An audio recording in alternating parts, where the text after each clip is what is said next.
I don't even know where to start. I guess it all started last year, when everything started feeling off. At first, it was just little things. You know, like when she'd leave her phone face down on the kitchen counter or get really defensive if I asked where she'd been.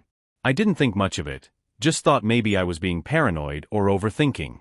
That's what she always said when I brought it up. "You're overthinking, Jack. I'm not doing anything wrong." But then one night, I came home early from work. I thought she'd be at the gym, she'd been going a lot lately. I figured I'd surprise her. I pull into the driveway, and her car's there. Weird. She's usually home by now if she's been to the gym. So, I just walk inside, thinking nothing of it. I still remember the smell of her perfume in the hallway. The first thing I notice when I walk in is that the TV's on, but it's muted. And then I hear them, her and some guy, talking in the bedroom. Laughing. You know that laugh? The one you only do with someone you're really close to? I didn't even need to hear what they were saying. I just knew. I froze right there in the hallway. It felt like my brain just short-circuited. I couldn't move. Part of me wanted to turn around and leave, but I just stood there like an idiot. Listening. Hoping I was wrong. Hoping this was some kind of weird misunderstanding, even though I already knew. It's crazy how fast things change. I mean, just last week, we were planning a trip to the beach.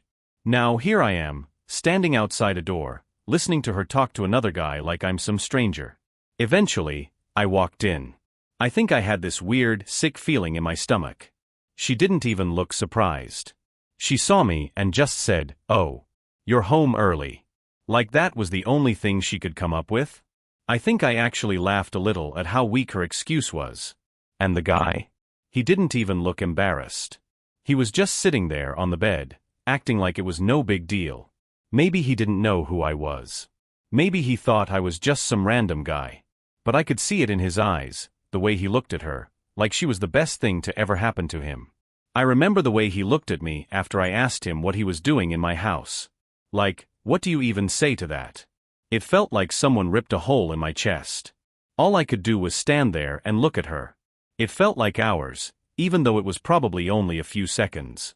And she just sat there, all calm, like this was some kind of normal Tuesday afternoon. "Jack," she said, "this isn't what you think." She actually said that. The nerve. We were just talking. Just catching up. Catching up. Right. With a guy you've been seeing behind my back for God knows how long. At that point, I didn't even know what to say. I wanted to scream, but my voice was gone. I wanted to throw something, break something, but I was frozen. I just walked out. Didn't even wait for her to say anything else. I couldn't. I had to get out of there. I went to my car, started it up, and drove around for a while. I couldn't even think straight. All I kept replaying was her saying, "This isn't what you think." Like she was the one who was wronged here. When I finally went back home, she was gone. Took all her stuff. Even her stupid yoga mat. The place felt empty, cold. I couldn't believe it. It wasn't just the affair, it was the fact that she didn't care enough to even face me. Didn't have the decency to apologize, to explain herself.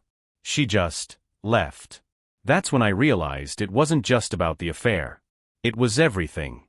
Everything we built together, everything I thought I had, was just a lie.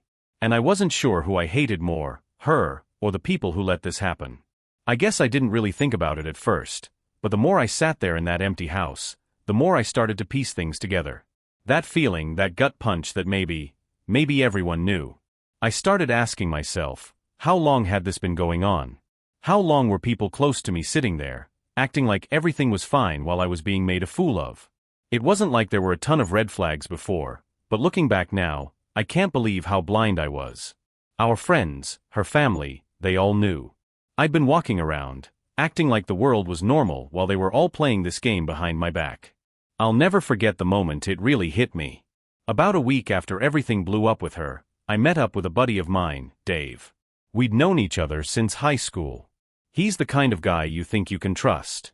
You know, the type who's always got your back, always joking around, giving you advice on life, relationships, all that. Hell, he was at our wedding. So I'm sitting there, trying to piece myself together, trying to figure out what the hell happened, and I ask him if he's heard from Emily. I tell him, she took off. I don't know where she went. I haven't heard from her since that day. I'm trying to sound calm, but I can tell my voice is shaky. I just need to talk to someone. And Dave? He just looks at me for a second, and then, he hesitates. A long, uncomfortable hesitation. And I know right away that something's off. It's like a switch flips in my head, and I feel this cold anger surge through me. Finally he says, "Yeah man. I mean, I heard she was seeing someone else." "I thought you knew." I just stare at him. "You knew?" I ask, my voice tight. I almost couldn't believe what I was hearing. He just nodded, his eyes flicking around like he was looking for a way out. "You knew, and you didn't think to tell me? You didn't think maybe I should know what's going on in my own damn life?" My chest is tight now, and I can feel my hands start to shake. He tries to play it off like it was no big deal, like he wasn't complicit in this whole damn thing.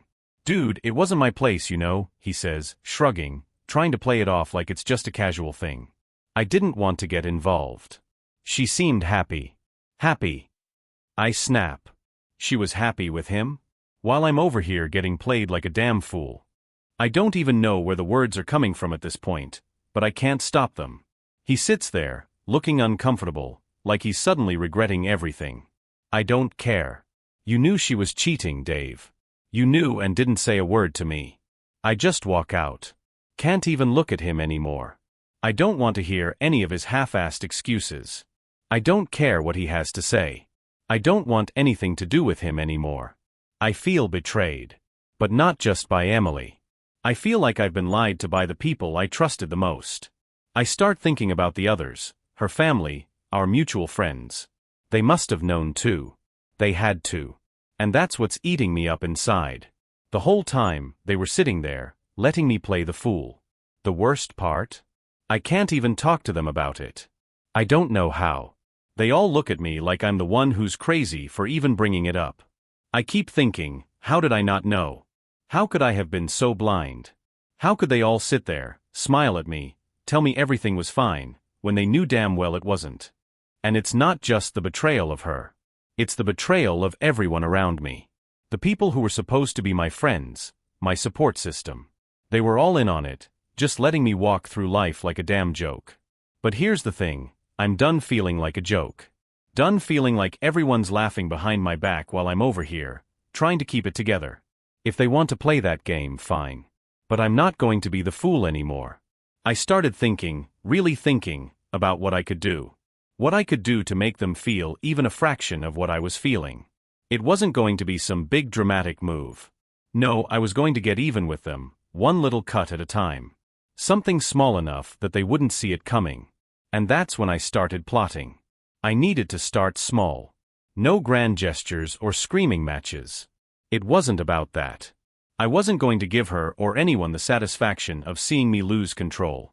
No, I was going to hit them where it hurt, but quietly, like a shadow creeping in when they least expected it. The first target? Dave. Yeah, I know, I could have just cut him out of my life, but I wasn't ready to let go yet. I needed him to feel the weight of his betrayal. He was the first to know, and he did nothing. He chose to stay out of it because it was easier for him.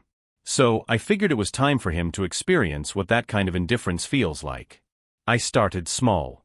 Simple things, like slowly pulling back. At first, I didn't even realize I was doing it.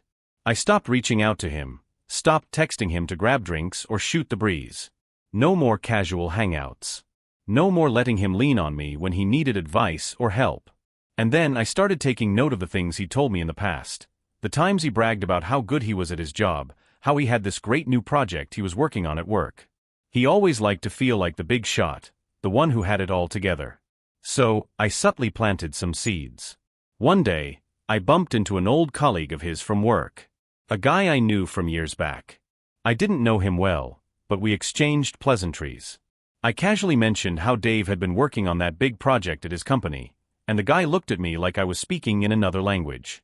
"Project," he said, clearly confused. "Dave's not working on any project. He's barely keeping his head above water with the stuff he's got now.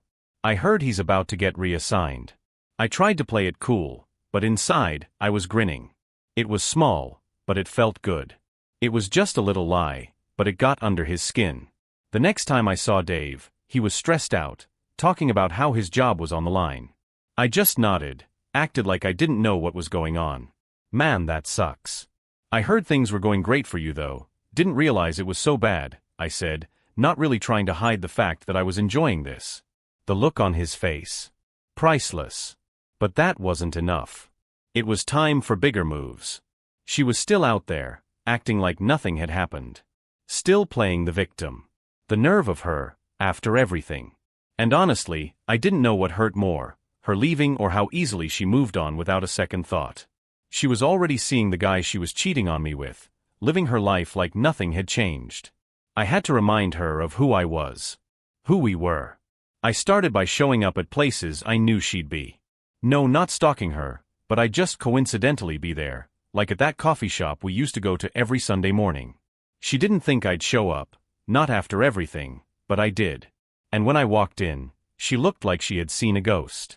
She tried to play it off, her smile all fake, her voice all sweet. "Oh Jack, it's been a while." I just looked at her, cold as ice. "Yeah, it has been," I said, not moving closer, not acting like I cared. She was with that guy, sitting at the corner booth, looking so comfortable together. The sight of them made my stomach turn, but I didn't let it show. She tried to change the subject, to act like everything was fine, but I wasn't having it. I just said, "So, how's he treating you?" Her face went pale for a second. "Excuse me," she asked, clearly caught off guard. But I wasn't backing down. I wasn't going to pretend like I didn't know. "The guy you're seeing. How's he treating you? You two are still happy." That look on her face?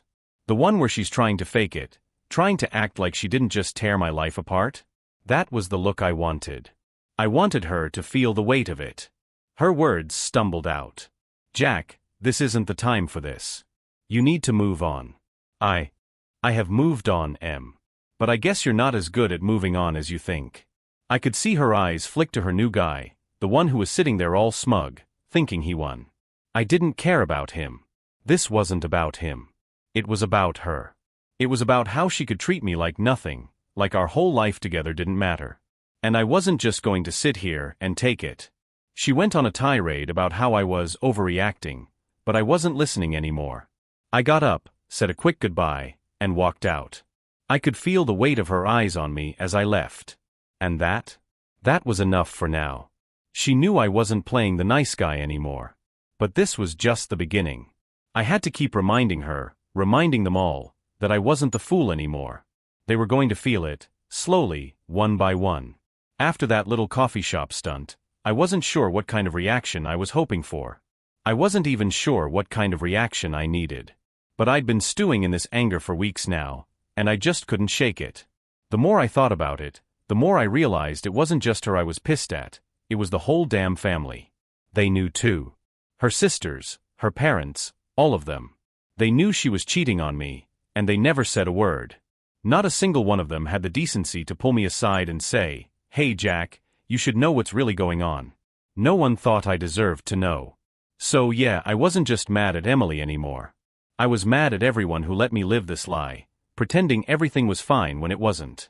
I decided to confront them, but I didn't want to do it in a big dramatic way. No yelling, no throwing things. Just a conversation. The kind of conversation that would make them squirm and understand that I wasn't some passive guy who would just roll over and let them walk all over me. Her mom, Cheryl, was the first one I went after. She was always the sweet one, the one who'd act like she was my biggest fan. She'd always tell me how lucky Emily was to have me, how we were such a great couple. I almost bought into it too. Almost. But I knew deep down she was just playing the game. One afternoon, I showed up at her house, unannounced. I knew she'd be home. She liked to watch those cheesy soap operas at 2 p.m. on weekdays, so I wasn't worried about catching her off guard. I rang the doorbell, and when she opened the door, I could see the shock on her face. "Jack, what are you doing here?" she asked, clearly thrown off. I didn't bother with pleasantries. "I need to talk to you," I said, not even giving her a chance to invite me in. "About Emily." Her eyes darted around nervously, like she was trying to figure out where this was going. She stepped aside and let me in though. I could see her already getting defensive, like she knew what was coming. I sat down on the couch, and she stood there in front of me, wringing her hands. I didn't waste time. I looked her dead in the eye and asked, "How long did you know about her affair?" She gasped, her eyes widening, but she didn't try to lie.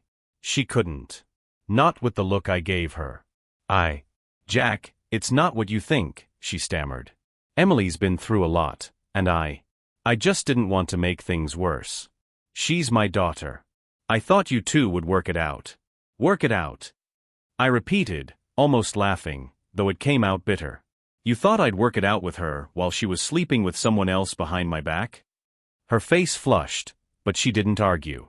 She knew she couldn't. She just stood there, looking guilty as hell. I pushed forward. Why didn't you tell me? Why didn't you at least give me a heads up? I don't understand how you could sit there and act like everything was fine while I'm getting lied to by the person I trusted the most. She opened her mouth like she was going to say something, but then just shook her head. I didn't want to cause trouble. I thought if you knew, it would just make everything worse for you. Make it worse. I repeated, shaking my head. I was living a lie. Do you think that didn't make it worse? You let me walk around like an idiot, thinking everything was fine, and now I'm the one who has to pick up the pieces. Her face softened a little, but it wasn't sympathy, it was guilt. She knew she messed up. I could see it in the way she stood there, unable to meet my eyes. I didn't wait for an apology. I didn't need it. She wasn't the one I was angry at. She was just a bystander in all this. She let it happen, but she didn't start it. I stood up, walking toward the door. You didn't do me any favors, Cheryl. You could have said something, but you chose not to. And now I don't trust you anymore. She didn't try to stop me. She didn't say anything. She just stood there, her shoulders slumped. I could feel the weight of her shame, but I didn't care. She had her chance to do the right thing, and she didn't. I left without another word. I didn't need to make her feel worse. She was already feeling it.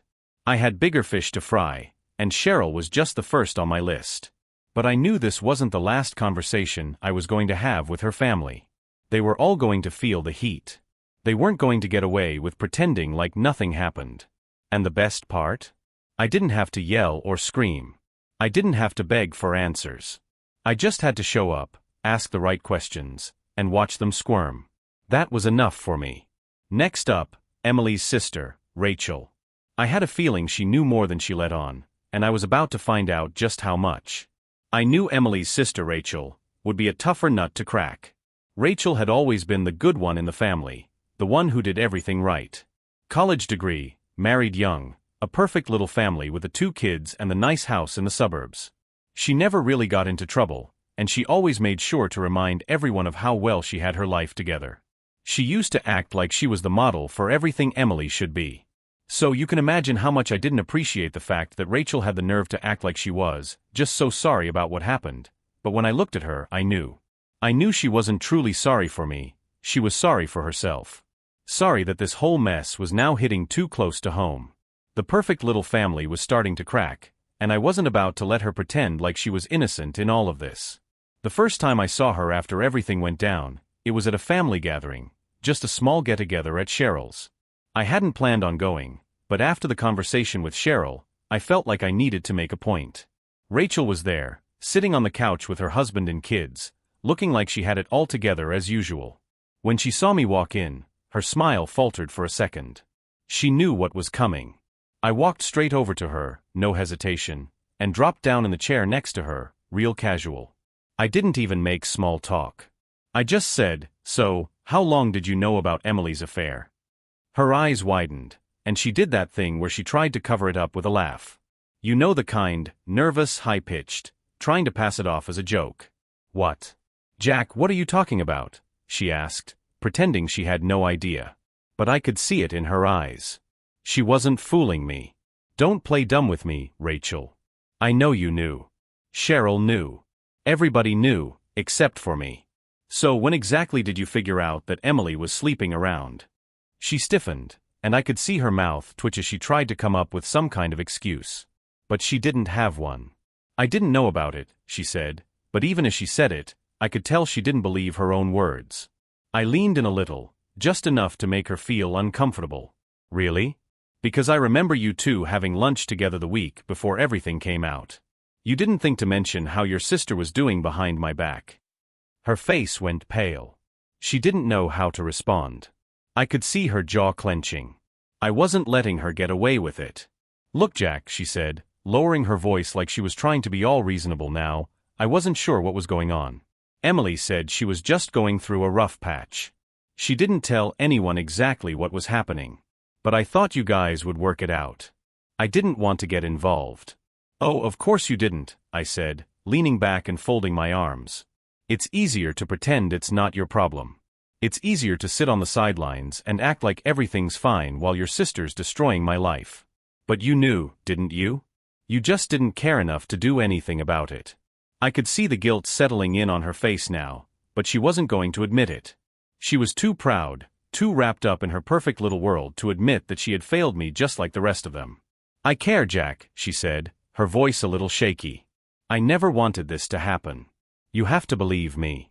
I wanted to believe her. I really did. But I knew better. I wasn't some idiot who could be placated with empty words. "Rachel, if you really cared, you would have stepped up. You would have said something, not just acted like everything was fine while your sister played me for a fool." She didn't say anything after that. I could tell she was embarrassed, maybe even ashamed. But the worst part? She wasn't sorry enough to actually apologize. She wasn't sorry enough to take any responsibility for her part in this whole mess. Instead, she just sat there, her lips pressed together, unable to meet my eyes. I stood up, not waiting for her to say anything else. I'd said what I needed to say. I wasn't expecting her to fix it or even offer an apology. But I wanted her to know that I knew. I wanted her to feel the weight of what she did, or didn't do, in all of this. Before I walked away, I turned back to her and said, "Next time, maybe try being a sister instead of just a bystander." That hit her. I saw her flinch. And for just a second, I felt like maybe I'd finally gotten through to her. I didn't wait for her to respond. I was done with the act. The family wasn't going to get away with pretending they didn't know what was happening. The whole damn lot of them were complicit in this, and I wasn't going to be some passive victim. The rest of the night, I stayed distant. I didn't engage with anyone else. Cheryl tried to talk to me, but I just kept it short. I didn't want any more lies. Didn't want to hear how sorry they all were now, after everything had already been destroyed. And as I left, I knew Rachel wasn't going to forget what I said. She might not have admitted anything out loud, but I knew deep down she'd be thinking about it. And that was enough for me. But there was one last thing I had to do. One final piece of the puzzle before I could walk away from this family for good. And it wasn't going to be pretty. It was time for the last step in this little game of mine. I'd already put the pieces in motion. Each conversation, each calculated move had been a small jab, a way of slowly taking control back from the mess Emily and her family had left me in. But this next move? This one was going to be different. It was going to hurt, and I knew it. But I didn't care anymore. If they weren't going to show me the decency I deserved, then I was going to show them just how badly I'd been burned. I've been thinking about this for weeks, letting the idea marinate in my head. I'm not some monster who enjoys causing pain, but damn it, I needed them to feel something. Something that would stick with them long after I was out of their lives for good. Something that would remind them of what they did to me. And there was only one person left who I hadn't really gone after yet, the guy. The one who had taken my place. The one who thought he could just step in, like everything was his for the taking. His name's Ryan. I don't even want to know how long they were seeing each other, but I'd gotten bits and pieces from Emily during our brief exchanges after everything blew up. He worked with her at some tech company, and she always talked about how understanding he was, how he got her in a way I apparently didn't. That's the part that really killed me, the way she made it sound like I was the one holding her back, like I was the problem, not the person who'd completely destroyed our relationship. I didn't need to get into some big confrontation with Ryan. I didn't want to look him in the face and pretend like I cared enough to argue with him. What I wanted was to get under his skin, just like I did with Dave. Make him feel like he wasn't the untouchable hero in this messed up story. I wanted to remind him that he was just another player in a game that I didn't lose. So I did my homework. I knew where he lived, where he liked to hang out, even where he got his coffee in the mornings. I wasn't stalking him, I just made sure I knew the guy well enough to pull off my next move. One night, I decided to pay him a visit, nothing fancy, just a little chat. I didn't go to his place though. That would have been too obvious. Instead, I found out he liked to grab a drink at this bar downtown, some hole-in-the-wall place with dim lighting and cheap beer. I'd been there before with friends, so I knew the layout. I showed up on a Wednesday night, about 9 p.m., when the crowd was light but the bar still had that local vibe. I wasn't in a hurry. I walked up to the counter, ordered a drink, and found a spot in the back, out of sight but with a good view of the front door. I wasn't planning on being there long. I just needed to wait for him to show up. And when he did, I wasn't going to let him off easy. I watched him walk in like he owned the place. He had that cocky swagger, the kind you get when you think you've won. His hair was perfectly in place, and he had that stupid little smirk on his face that made me want to punch him right there. But I didn't. I wasn't going to make it that easy for him. He grabbed a beer, and when he turned around, I was already standing there, right in front of him. "Ryan," I said, not even giving him a chance to react. He froze, looking up at me like he was seeing a ghost. "Jack," he stammered, like he didn't know how to respond. Like he didn't know what to say to the guy whose life he'd just ruined. I could see the panic in his eyes, and that was enough for me. "Yeah," I said, leaning in a little closer. "You and Emily doing well, huh? Living the dream." He just stared at me for a second, trying to play it cool, but I could tell he was uncomfortable. I could tell he didn't expect me to be there, like I was some kind of ghost haunting his perfect little world. "You know," I said, taking a sip of my drink, "I always thought I had it all figured out. I really thought we were good. But you and her, you guys made sure I was the last one to know. That's gotta feel pretty good, huh?"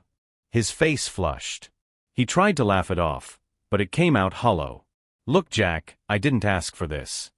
"Oh, don't play the victim," I snapped, cutting him off. "I don't care what excuse you have. You took my wife, man. You took everything." I could see him shifting, like he was trying to figure out the best way to get out of this conversation without making it worse. But I wasn't done. I wasn't going to let him off the hook. "I just want you to know something," I said, my voice calm, too calm. "You might have her now. But you'll never have the respect I had. You'll never have what we had. You'll never have that trust." Ryan opened his mouth like he was about to say something else, but I just held my hand up to stop him. "No need for any more lies, man. I don't need to hear it." I could see his confidence cracking. I could see the realization hit him that this wasn't just some random confrontation. This was me taking my power back, even if it was just in small moments like this. I gave him one last look. "You might have her now. But you'll always be second in my eyes. And that's something you'll never shake." And with that, I turned around and walked out, leaving him standing there, looking like a deer caught in headlights. It wasn't some huge public blow-up. No yelling, no fists flying. But I knew it would stick with him. I knew it would make him uncomfortable the next time he saw me, or the next time he looked at Emily. He'd know I was still there. That I hadn't forgotten. I didn't need to ruin his life. I didn't need to be dramatic about it. All I needed was to remind him, just for a second, that I was still in control. That I was still a part of this story, whether he liked it or not. As I walked out of that bar, I finally felt a little weight lift off my shoulders. Maybe not all of it, but enough to know that I wasn't the only one who'd been left with scars. And that felt like a small victory. After that night with Ryan, things started to settle down. Not in any kind of peaceful way, but more like the quiet after a storm, when everything's still too raw for it to feel like real calm. I didn't feel any better or worse. Honestly, I wasn't even sure what I was supposed to feel anymore. Maybe some part of me thought that confronting them, would bring me some kind of closure. But it didn't. It just reminded me that nothing was ever going to be the same. I stopped reaching out to Emily. There was no point. I didn't need her lies, and I didn't need her pity. She'd texted a couple times, trying to apologize, or at least act like she cared about the mess she'd created. I didn't respond. I didn't want to. I didn't need any more words that didn't mean anything. I just couldn't stomach it. The worst part? I wasn't even sure what I was hoping for anymore. It wasn't like I could ever get back to how things were. But even knowing that, I still felt that tightness in my chest when I thought about it. She was out there, living her life with him, while I was stuck with this gaping hole in my chest and a world that didn't feel like mine anymore. But the one thing I could control? How I moved forward. And even though it wasn't much, at least I was starting to do that. Slowly, like a guy learning to walk after losing his balance for the first time. I started hanging out with a few old friends, ones I hadn't spoken to in ages. Guys who didn't know the whole story, who hadn't been caught up in the drama of it all. It was like finding a piece of myself that had been missing, and it felt good. No questions. No pity. Just a couple of beers, some bad jokes, and the occasional talk about old times. It wasn't anything groundbreaking, but for the first time in a while, I felt a little bit like myself again. And that was it. No big revenge plot, no explosive moment where everyone saw what I'd been through. It wasn't about that. It was just about moving on in my own way, at my own pace. I'm still hurt. Still angry, even. But I know now that I'm the one who has to heal from this. I can't make anyone else feel what I felt. All I can do is keep pushing forward, piece by piece, until the scars fade enough that I can look at them and just live with them. It's not perfect, but it's mine. It's been a couple of months since everything went down. No big breakthroughs. No grand realizations. Just day by day. I've stopped obsessing over what I can't change. It doesn't make it hurt any less, but I've learned to take a breath before reacting. I'm not rushing into anything. There's no pressure to move on for the sake of moving on. I just let things happen as they do. I don't think about Emily as much anymore. I mean, she's there somewhere, but it's less. I guess I'm getting used to the silence. She's with Ryan. That's her life now, and that's on her. I don't feel the need to constantly remind myself of what she did or who she's with. It's not worth it. I've also stopped reaching out to the family. Not that they'd ever really reached out to me, either. I'm okay with that, though. I'm not holding any grudges, I'm not looking for validation from people who didn't care enough to step in when it mattered.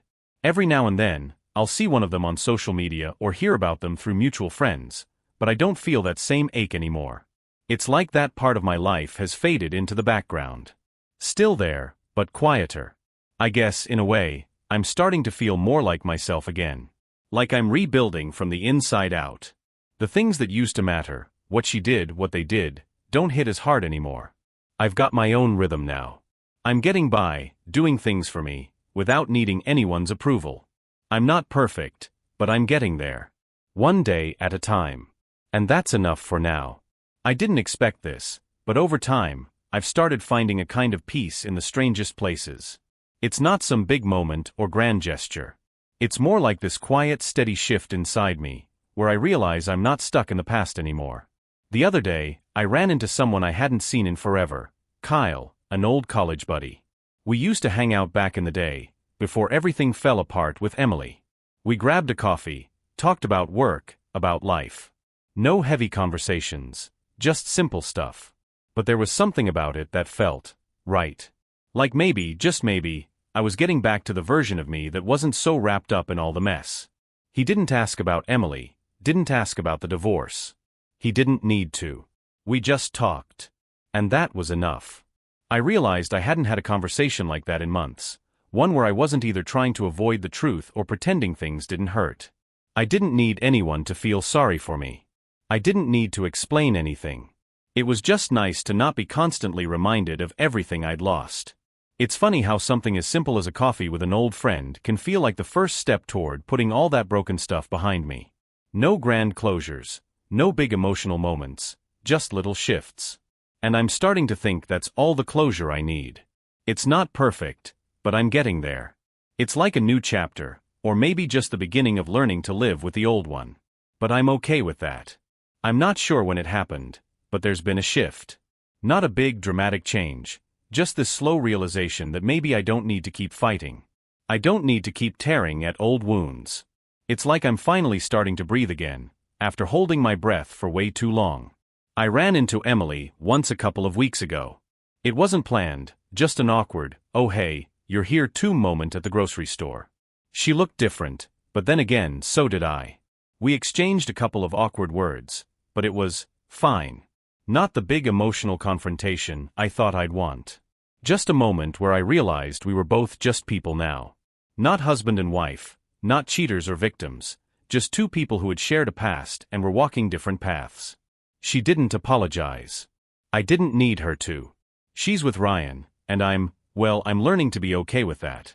It's not easy, but I don't feel like I'm drowning anymore. I'm getting better at living with the aftermath, instead of trying to fix everything. I guess it's a kind of quiet strength, this ability to just move forward, even when everything in me wanted to stay stuck. I don't know what tomorrow holds, but I'm learning to trust that I'll figure it out. One step at a time. It's funny how, as time goes on, you start to let go of things without even realizing it. I was looking through some old pictures the other day, ones from when Emily and I first met. I was expecting to feel that familiar ache, that sting of betrayal. But instead I just felt nothing. Not anger. Not sadness. Just this weird sense of acceptance. It's like the whole weight of everything had finally lifted, piece by piece. I could see the smiles in those pictures, but they didn't feel like mine anymore. They felt like a lifetime ago. And I was okay with that. I'm not that guy anymore. I'm not the guy who had to keep rehashing the past, looking for something to fix. I'm the guy who's learning to be okay with moving forward, even if it's messy and uncertain. I'm not gonna pretend I have it all figured out. I don't. Some days are better than others. Some days, I still feel that old anger creeping up, or that feeling of being left behind. But the difference now? I don't chase those feelings. I don't let them define me. The other night, I was out with some new friends, just having a good time, no past, no baggage. And for the first time in a while, I felt like I was actually living in the moment. I wasn't looking back. I wasn't looking for closure or some big apology. I was just here. And that felt pretty damn good. I'm not sure if I'll ever fully forgive Emily. Maybe I will. Maybe I won't. But I don't need to anymore. I've realized that forgiveness isn't for her, it's for me. It's for my peace. And right now, I'm just focused on finding my own peace, however that comes. So I'll keep moving forward, one step at a time. Letting go doesn't mean forgetting. It just means accepting that what's gone is gone, and that I'm still here, and I'm still enough. A lot has changed in the past few months. Maybe it's the new routine, or maybe it's just the way time has this weird way of making things feel a little less heavy.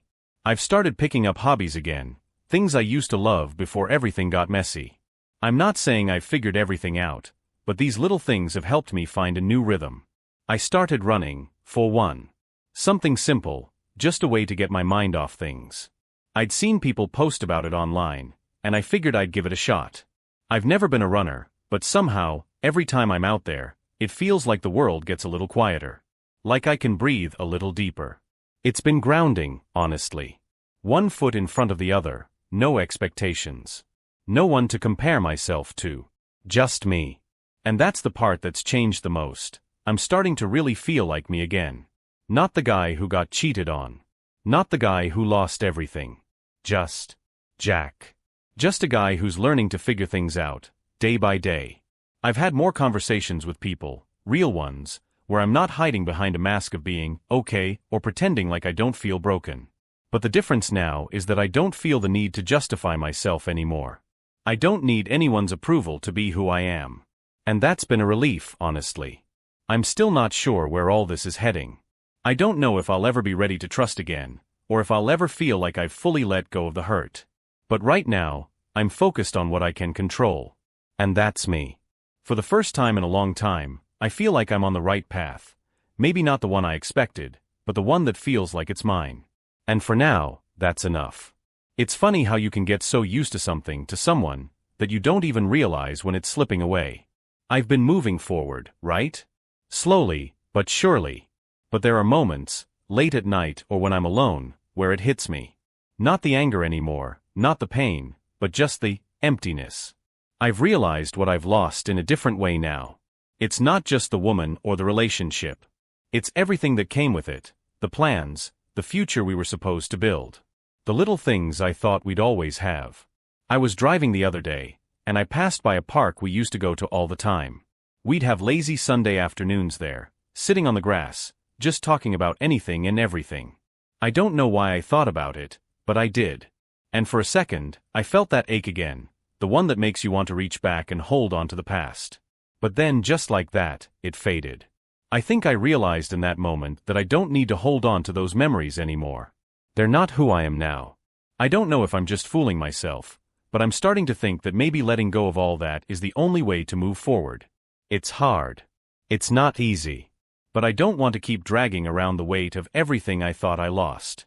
Because in reality, I didn't lose anything. I just had to change my perspective on what mattered. The people who did let me down? They're gone, and that's fine. I don't need them in my life anymore. The person I've become isn't defined by them. I'm not defined by the person who hurt me. I'm defined by how I choose to stand up after it all. I don't know what the future holds, but for the first time in a while, I'm not afraid to face it. I'm just ready to see where it takes me. I don't need the past to define me. What I have now, what I'm building, that's the stuff I'm focused on. And honestly, that feels good. Real good. A few weeks ago, something happened that I didn't expect. I actually laughed. I mean, really laughed. Not the kind of forced chuckle when someone cracks a joke and you don't know what else to do, but a real belly laugh. The kind that feels so good you can't help but feel light afterward. It was at this small gathering I went to with some friends I'd made since everything blew up. We were all sitting around, having drinks, just talking about random things, nothing serious. And someone told this ridiculous story about a camping trip gone wrong. It was so silly, but in that moment, I wasn't thinking about the past. I wasn't thinking about Emily or the mess. I was just here, in the moment, laughing. And that's when it hit me, life is still happening. Even after everything fell apart. Even after all the pain and the lies and the betrayal, life keeps going. There's still room for joy, for fun, for moments like that one. And I think I needed that more than I realized. The truth is, I'd been holding on to the hurt for so long, thinking it defined me. But that night, I realized it doesn't. I can feel those feelings, yes, but I don't have to let them run the show anymore. I've been doing more of that, being present. Finding those little things that bring me joy. I signed up for a cooking class last week. Nothing fancy, just a basic Italian cooking course, but it's something I've always wanted to do. I'm not a chef by any means, but it felt good to try something new, something for me. And I'm starting to realize that the more I focus on what I want, what I enjoy, the more that weight from the past seems to ease up. I'm not saying I've forgotten everything. Hell, I never will. But I don't have to live in the shadow of what happened anymore. So yeah, I'm still figuring things out. But I'm figuring them out with a little more laughter, a little more lightness, and maybe, just maybe, a little more hope than I had before. And that feels pretty damn good.